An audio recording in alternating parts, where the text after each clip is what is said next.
Hey guys! Oh, hi. So we are going to be reading a book that I wrote called Microchip. Well, now it has been like 4 months since we read the last two chapters, and 6 months since we have read the first two chapters. So let's give a little recap on what happened. Yeah, it's been a while I since think you... I've read it, so I kind of need a recap. Okay. I'm just gonna go through it since I wrote it. So basically, there are these three robots.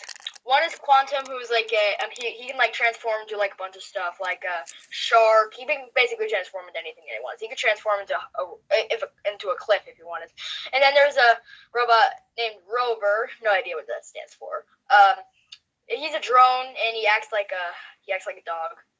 And then there's a robot named Septo, who's an octopus. He's losing his tentacles all the time, and he doesn't screw them. He's kind of a happy-go-lucky guy.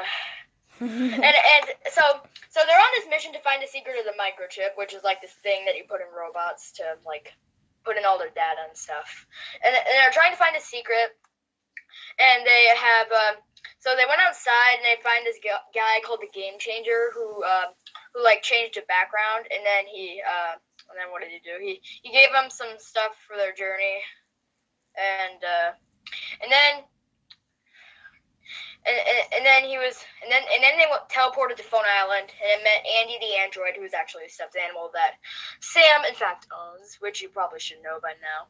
And then they swam through the sea of data to get back, and they learned a few things about the microchip. It's stored in a digital vault. And then they went to the Valley of Code, where all the code has run out. There's no code, and so, long story short, somebody messed up the central computer. So that means only somebody who doesn't run out of code or somebody who has no code has to go in there and type in the command or whatnot. And then all the robots in the valley will do or act like what is typed. And then they got the code back, and now they're headed for the forest of algorithms. Okay, I think we're ready for you to read. Okay. Chapter 5, Dance of the Violins. When they reached the lush and bucolic forest of algorithms, they realized that they had gone to a very interesting place. All the leaves on the trees were covered with calculus and math equations, and the trunk could be used as a calculator. When they reached a clearing, they all realized something was afoot. There were a good deal of instruments, especially violins, that looked like they were attempting to dance, but more than that, it looked like somebody was controlling them.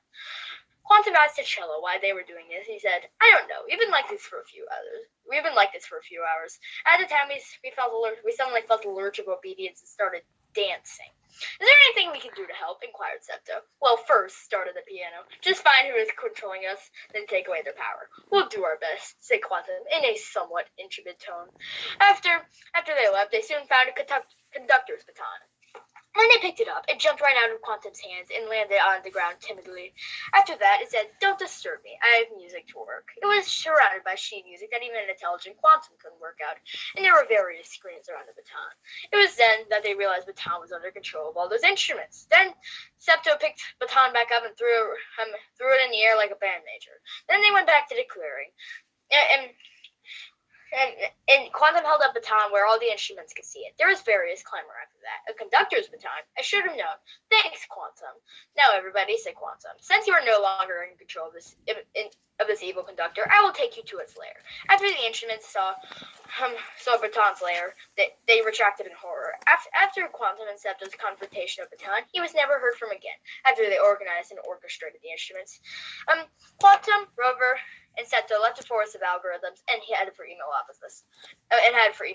Also, a quick note before I start the next chapter: I'm going to be reading chapters 6 and 7 because we have reached a huge delay and we really need to catch up.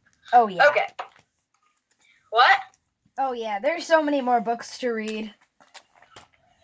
Yeah, I have 12 chapters in this thing plus the epilogue. Yep. I have an author's note. But they're both incredibly short. Chapter 6. Come see me at Emailopolis.city. Once everyone got to Emailopolis, Quantum was the first to notice that the only words there were email addresses. And whenever somebody asked someone something, they said, look it up, and it didn't mean in the dictionary. Just when Quantum, Rover, and Septa realized how weird this place was, they started to turn around and leave, but just then a robot with the words, numbers, letters, surname, K391, printed across his chest walked by. K391 then said, K392, K393. I was about to say, I think need help, as if he had the ability to communicate telepathically. He did. Once he finished his telepathic conversation with his clones, K391 said, don't worry, this kind of thing is perfectly normal around here. So most people who live in Emailopolis are used to it. Don't leave.